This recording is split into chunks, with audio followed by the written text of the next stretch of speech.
puissant. Cœur à cœur. Consolation, transformation. Cœur à cœur. Délivrance et joie. Cœur à cœur. Cœur à cœur.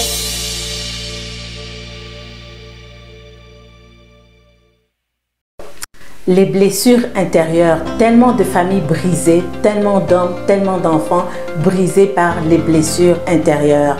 Alors cette semaine, nous allons en parler avec un homme de Dieu qui nous vient de loin, le pasteur Timothée, qui parcourt les nations aujourd'hui, qui rend son témoignage de la manière qu'il a été blessé, qu'il a été rejeté, abandonné, mais que le Seigneur a totalement restauré. Alors les blessures intérieures, c'est possible d'en être guéri. Le processus passe par le pardon, mais tout est possible. Alors restez connectés, suivez-nous et nous allons ensemble suivre ce témoignage.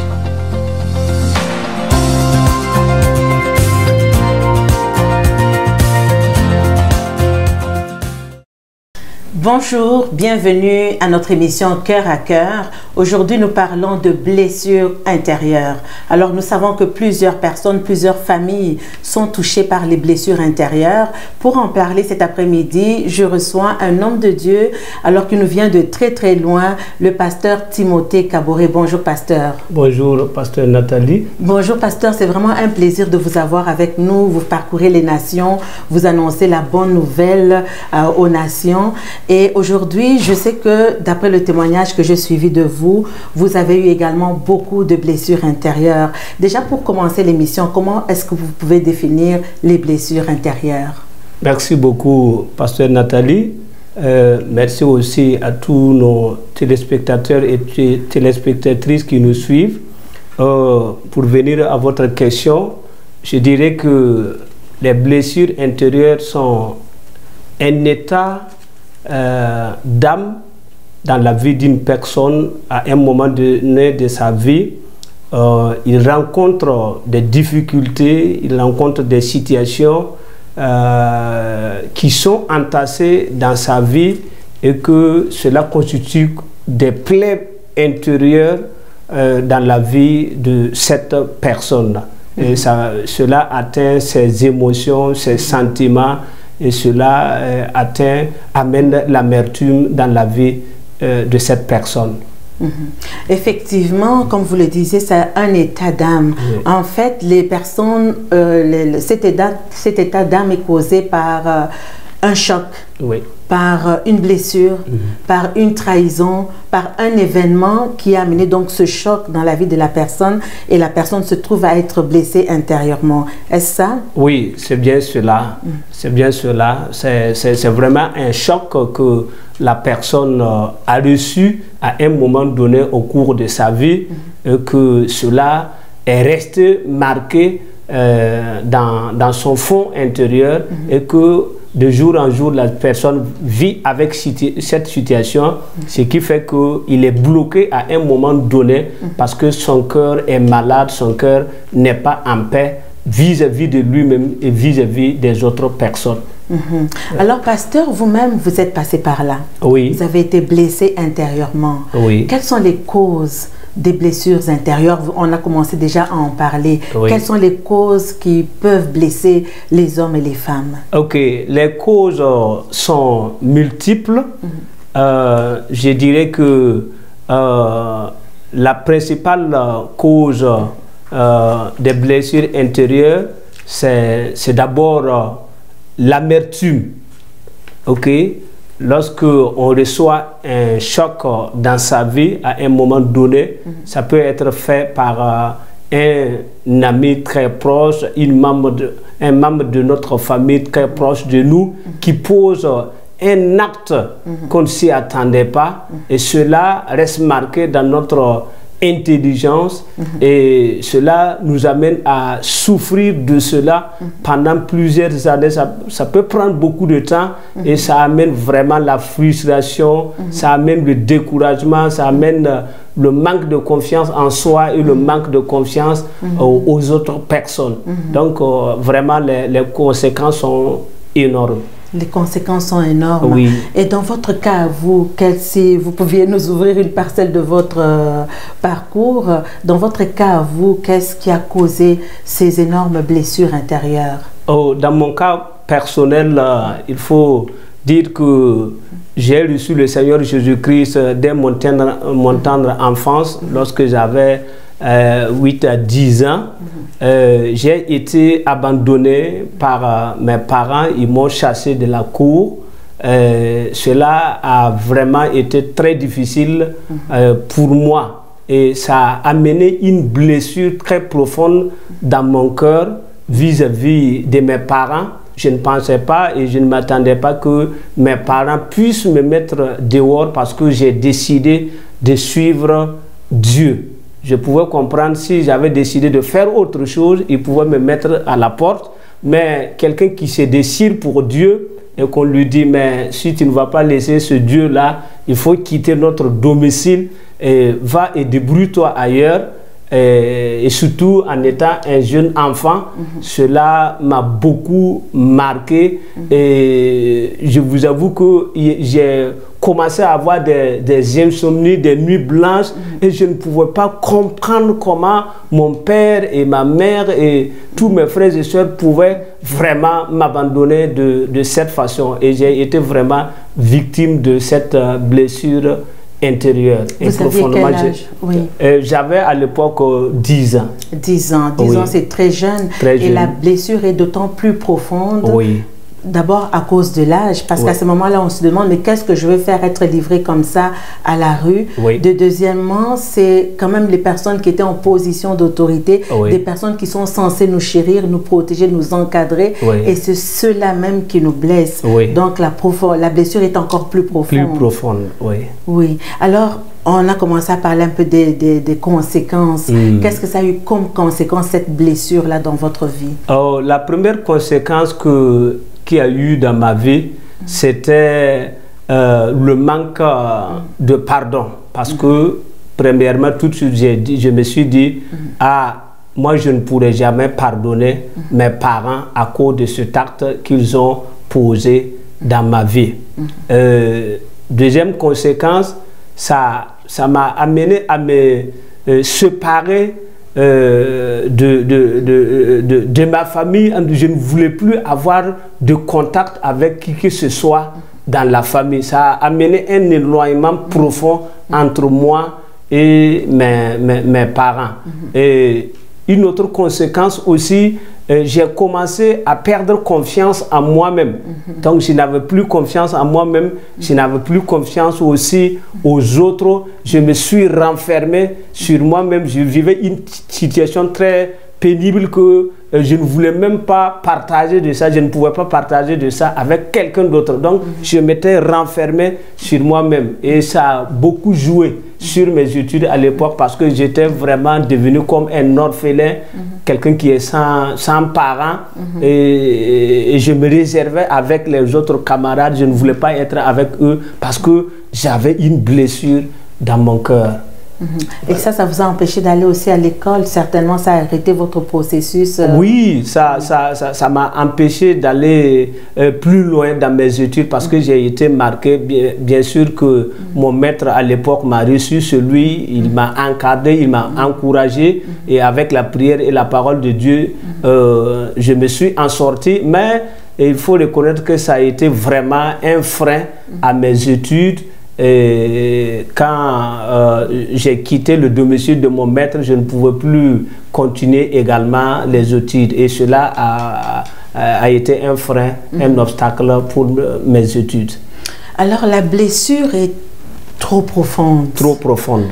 Comment faire pour se sortir d'une telle blessure? Ok. Parce que ça paraît impossible. Oui. Il y en a qui rejettent totalement, alors plus jamais aucun contact. Et il y a comme une impossibilité de restauration. Est-ce que c'est possible de s'en sortir? Oui, il est toujours possible de s'en sortir de pareilles situations. Parce que tout ce qui nous arrive, Dieu a prévu un plan de sortie pour nous. Et la première condition pour sortir de ces blessures intérieures, c'est de les avouer, c'est de les reconnaître et de les présenter au trône de Dieu. Et demander à Dieu, tu connais l'état de mon cœur, je n'en peux plus, mais je viens devant ton trône et je dépose ce fardeau-là au pied de la croix de Jésus-Christ. Et deuxième chose, il faut accepter que d'aller demander pardon, s'ouvrir et parler honnêtement de la chose devant l'intéressé pour lui dire, voilà, il y a ceci qui est passé dans ma vie, tu as fait cela dans ma vie et depuis là, je l'ai gardé toujours dans ma vie et je souffre à cause de cela. Et je viens te voir pour te l'avouer et te demander que nous puissions nous pardonner afin que je puisse être libéré, afin que je puisse être guéri de cette maladie que je porte en moi dans mon cœur. Pasteur, s'il vous plaît, juste pour ce point que vous venez d'élaborer, c'est justement le point que plusieurs trouvent difficile. Pourquoi? Parce que nous avons été offensés. Parce que dans ce cas, c'est vous qui avez été offensé, c'est vous qui avez été mis dehors sans aucune raison. Pour vous, ce n'était pas une raison valable. Alors, à ce moment-là, vous faites la démarche d'aller rencontrer la personne qui vous a offensé et vous décidez de faire la paix. Ce n'est pas facile. Oui, ce n'est pas facile, mais il faut toujours prendre son courage et puis aller vers la personne et vous vous asseyez et vous parlez de la situation et vous vous donnez le pardon, vous vous accordez le pardon mutuel et comme ça, tu serais libéré et tu serais dans la paix. Et cette personne aussi, il se trouve que lui aussi de son côté, il souffre de cette même souffrance que tu connais. Mais le fait que tu as fait le pas vers la personne, non seulement tu auras la paix pour toi-même, et cette personne aussi serait libérée et elle serait aussi dans la paix et vos relations vont encore restaurer de nouveau. Je trouve ça merveilleux, c'est que Dieu fait avec le pardon. Parce que vous voyez, c'est vous qui avez été offensé, mais vous êtes allé trouver l'offenseur, alors que l'offenseur était lui-même emprisonné, ne savait pas comment faire. Et vous êtes devenu l'instrument que Dieu a utilisé pour libérer la personne que vous avez offensée. C'est merveilleux le pardon quand on le comprend. Oui, c'est exactement cela, parce que le pardon, Dieu a donné le pardon pour que les êtres humains puissent vivre ensemble. En cas de problème, il faut faire recours au pardon, n'attendant pas que celui qui nous a offensés vienne vers nous pour demander pardon. Mais nous-mêmes qui sentons que nous avons été offensés, que nous avons été blessés par tierces personnes, faisons le pas avec courage et aller vers la personne et parler clairement de la situation avec la personne et on se donne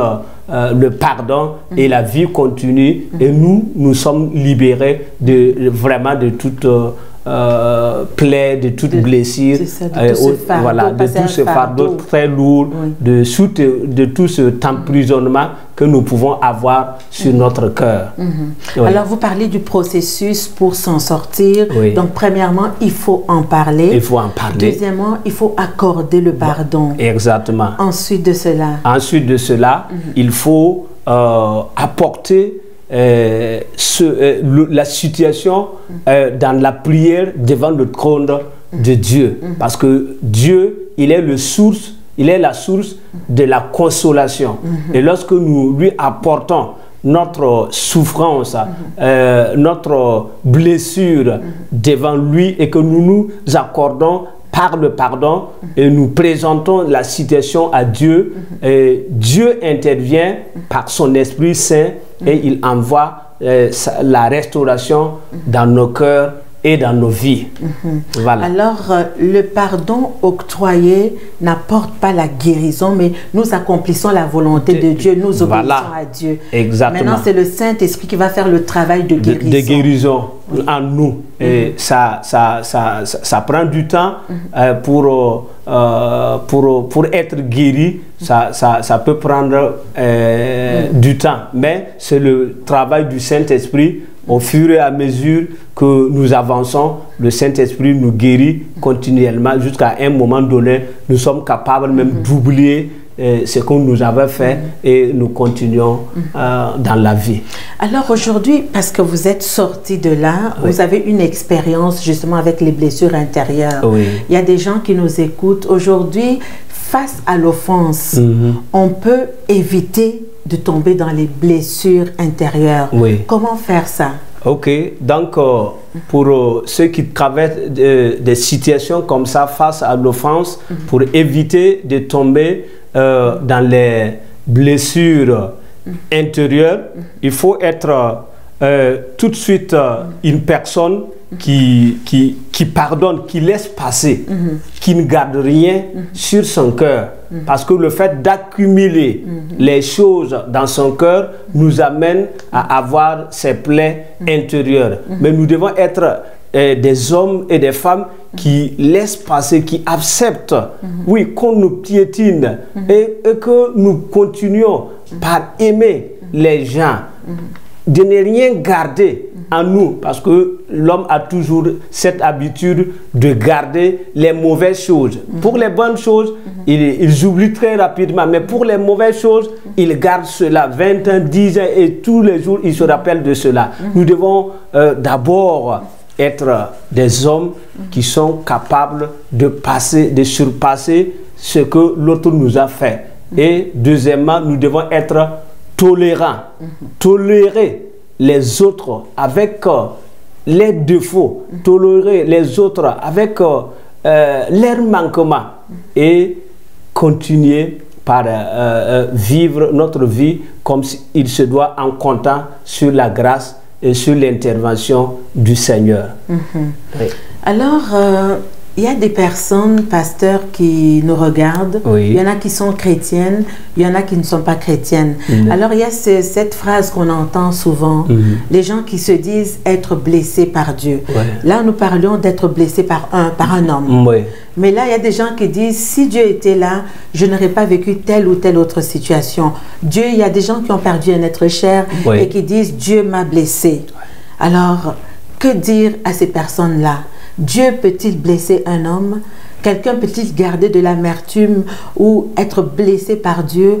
Que dire, que donner comme message par rapport aux personnes qui disent qu'ils sont blessés par Dieu? Ok, donc par rapport aux personnes qui disent qu'ils ont été blessés par Dieu, j'aimerais attirer leur attention en leur disant que Dieu ne vient pas dans la vie d'une personne pour la blesser.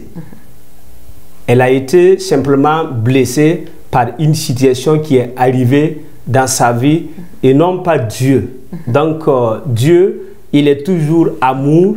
Et si nous avons été blessés, la faute n'est pas sur Dieu, mais nous devons regarder que c'est le diable, c'est l'ennemi qui a amené cette situation dans notre vie pour nous faire douter de l'amour de Dieu. Sinon, en réalité, Dieu ne viendra jamais dans notre vie pour nous attaquer, pour nous amener dans une telle situation. Mais le contraire, c'est le diable qui amène les souffrances, qui amène les maladies, qui amène même la mort, la perte de nos êtres chers. Tout ça, ça vient de l'ennemi. Et comme l'homme, il est limité dans sa compréhension, tout de suite, il rejette la faute sur Dieu et il commence à s'énerver contre Dieu et il commence à se bagarrer contre Dieu et finalement, il ne sait plus où aller. Donc, je voudrais exhorter ces gens-là qui nous suivent à reconsidérer leur position et à accepter. Oui, bien vrai, l'ennemi est venu, il a semé le trouble dans ma vie. Mais moi, je retourne vers Dieu. Mon Père, mon bon Père qui m'a aimé, qui m'a créé, quelle que soit notre position, quelle que soit notre religion, nous avons été créés par Dieu. Donc, nous devons retourner vers ce Dieu-là et lui dire, j'ai été blessé par la perte d'un être cher. J'ai été blessé par le comportement de l'autre. J'ai été blessé parce que j'ai traversé ceci ou cela. Mais Dieu, c'est toi qui m'as créé, tu es capable de me guérir. Guéris-moi. Parce que c'est toi qui m'as créé et je sais que cette situation qui m'arrive, tu n'y es pour rien. Mais c'est le diable qui a amené cela. Mais toi, je viens demander que tu puisses guérir mon cœur. Et là, nous allons voir que Dieu va intervenir d'une manière ou d'une autre pour que nous ayons vraiment la paix du cœur. Amen. Alors, est-ce que la parole de Dieu nous parle de blessures intérieures? Oui, la parole de Dieu nous parle de blessures intérieures et nous voulons considérer Genèse chapitre 4. Oui. Donc, nous lisons Genèse chapitre 4. Ok. Oui. À partir du verset 7 Ok. jusqu'au verset 8. Et nous allons voir. Lisons. C'est Dieu qui parle à un homme qu'on appelle Caïn. Dieu lui dit, « Certainement, si tu agis bien, tu relèveras ton visage. Et si tu agis mal, le péché se couche à ta porte et ses désirs se portent vers toi. Mais toi, domine sur lui. » Cependant, Caïn s'adressera la parole à son frère Abel. Mais comme ils étaient dans les champs, Caïn se jeta sur son frère et le tua. Voilà, dans la parole de Dieu, la première personne, juste après la création, la première personne qui a commencé à vivre des blessures intérieures et il n'a pas été capable de pardonner. Oui. Il n'a pas été capable de demander pardon. Cet homme, Caïn, avec son frère, son jeune frère Abel, ils étaient tous d'un même père et d'une même mère. Mais une situation est arrivée, la Bible dit que tous les deux, ils ont présenté leur offrande devant Dieu. Mais Dieu a agréé l'offrande d'Abel, mais il n'en a pas agréé l'offrande de Caïn. Et à cause de cela, Caïn a ressenti une amertume dans son cœur et il s'est mis en colère contre son frère, tout simplement parce que Dieu a agréé son offrande. Et au moment où il s'est mis en colère, Dieu est venu le parler. Dieu lui a dit, Caïn, écoute, fais attention. Le péché se couche devant ta porte. C'est-à-dire, ta colère, ta blessure est en train de t'amener à quelque part que moi, Dieu, je n'aimerais pas te voir là. Mais toi, domine sur cette colère-là. Domine sur cette amertume. Résiste à cette amertume. Sinon, elle va te créer des problèmes.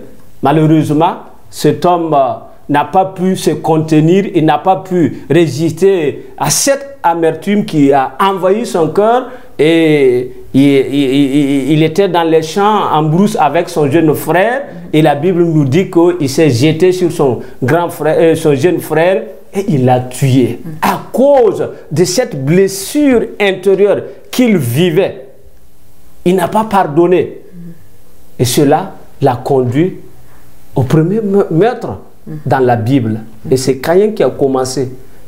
Donc ça, c'est pertinent parce que l'amertume ou les blessures intérieures peuvent conduire à la revanche et à donner la mort à autre. Évidemment, c'est ce que nous voyons ici. Lorsque nous sommes blessés et que nous n'arrivons pas à pardonner les gens, nous n'arrivons pas à aller faire la paix vers eux, voilà la fin, nous serons comme Caïn. Cela va nous amener à haïr les gens, cela va nous amener à vouloir détruire leur vie parce que nous croyons que c'est eux qui nous auraient rendus dans cette situation. Et cela n'est pas bien aux yeux de Dieu. Nous ne devons pas tuer quelqu'un. Même si nous sommes en colère, nous devons être capables de pardonner et d'accepter que Dieu veut que nous vivions en paix entre nous. Pasteur, il y a des gens qui disent: mais je ne suis pas capable de pardonner, c'est trop fort, je n'arrive pas. Comment, en fait, ils ne comprennent pas comment les autres font pour pardonner.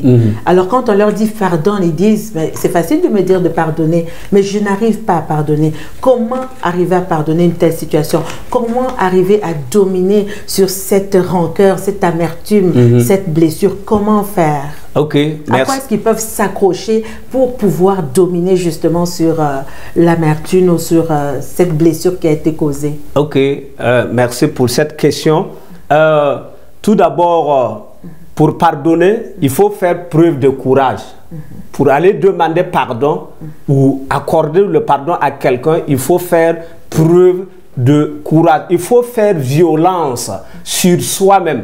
Parce qu'à tout moment, une voix te dira: non, tu n'as pas besoin d'aller t'humilier devant une telle personne pour lui demander pardon. Il n'est rien dans ta vie. Non, tu le laisses, tu le gardes seulement et tu continues par vivre, même si tu souffres. Donc, il faut que la personne soit capable de faire un sacrifice pour aller demander, s'agenouiller, demander pardon. On peut demander pardon en pleurant. On peut donner le pardon en pleurant. Ce n'est pas une chose facile, mais ce n'est pas aussi une chose impossible. Nous pouvons le faire parce que quand nous lisons ce que nous venons de lire à travers la parole de Dieu, Dieu a donné cette puissance, cette autorité à l'homme de dominer sur la situation de la colère. Et si Caïn arrivait à dominer sa colère, Caïn pouvait facilement pardonner son frère. Mais l'orgueil, parfois l'orgueil de l'homme le pousse à dire: non, je ne peux pas demander pardon à mon petit frère ou à ma petite soeur ou à mon père, celui qui m'a provoqué la première fois. Donc il faudrait que lui il vienne vers moi. S'il ne vient pas, tant pis pour lui. Moi, c'est ce que je vis, je n'en peux plus, mais je ne pardonne pas. Donc en ce temps, toi tu souffres. Toi tu souffres et tu souffres. Donc il faut que tu fasses le pas, le courage pour aller et accepter, accorder le pardon. Pardon. Oui. Alors, pasteur, il ne nous reste pas beaucoup de minutes, ça passe très vite, le temps est presque écoulé. Oui. Alors, ceux qui nous écoutent aujourd'hui, Oui. l'amertume, les blessures intérieures, parfois elles peuvent même nous amener à nous culpabiliser nous-mêmes. Exactement. Comment faire pour sortir encore une fois de cette culpabilité? Nous avons été offensés et pourtant nous nous sentons coupables encore de cette situation. Oui. Comment faire pour sortir de cette culpabilité? Parce que cette culpabilité parfois amène au désespoir et amène même les hommes à se donner finalement la mort. Oui, oui, ça c'est vrai. Et d'abord, la première chose, il faut accepter, reconnaître les faits, reconnaître que nous avons vraiment, nous sommes là où je suis vraiment blessé à cause de cette situation. Dès quand on arrive à entrer en soi-même et à réaliser qu'on est vraiment affecté par la situation, ça c'est un premier pas qui va nous pousser à commencer à chercher, à voir comment nous pouvons remonter la pente. Et en ce moment, nous allons commencer à nous approcher de la personne petit à petit, engager des relations, une conversation avec la personne doucement, jusqu'au jour où Dieu nous permet de parler franchement de la situation et de l'avouer devant la personne pour faire la paix avec la personne.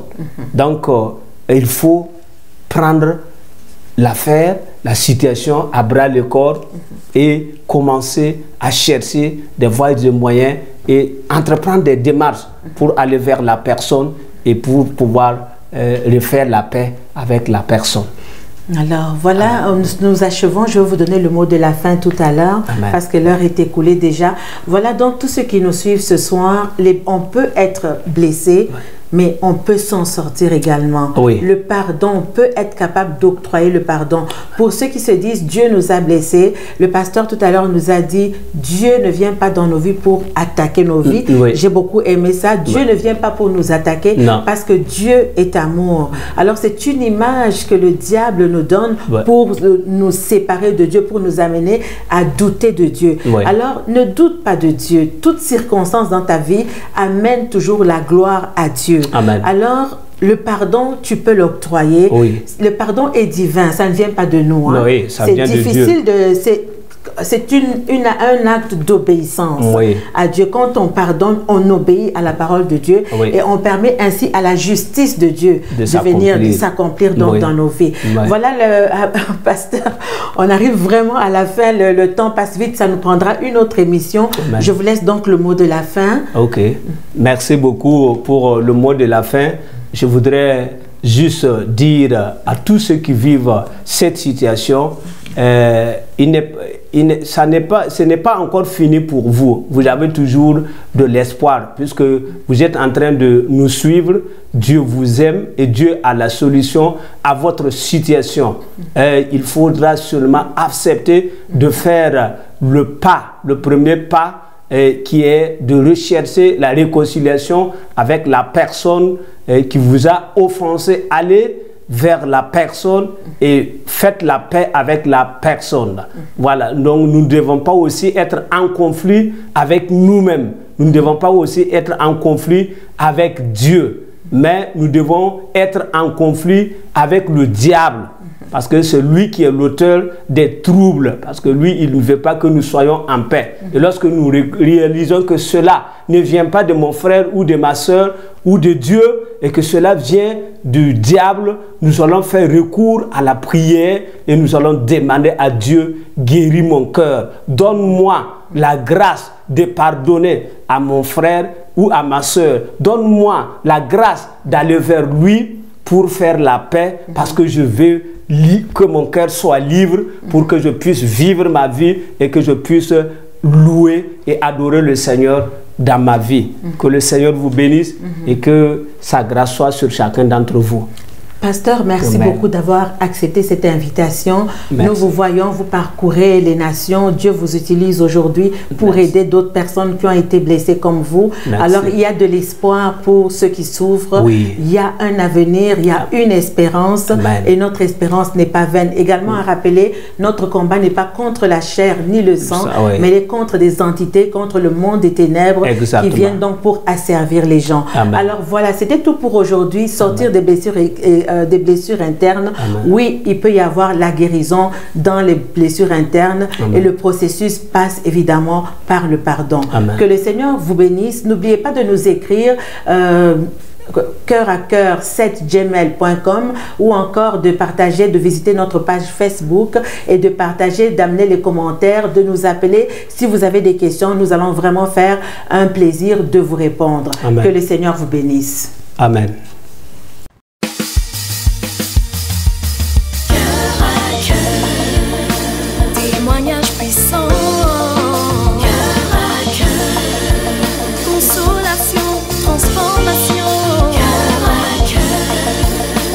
Délivrance et joie, cœur à cœur,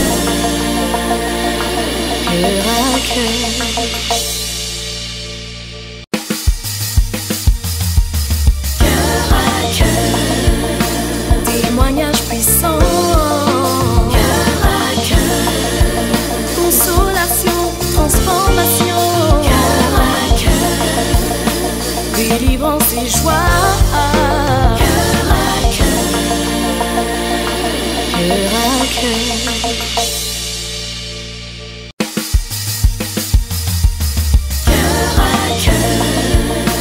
Témoignage puissant, cœur à cœur, consolation, transformation, cœur à cœur, délivrance et joie.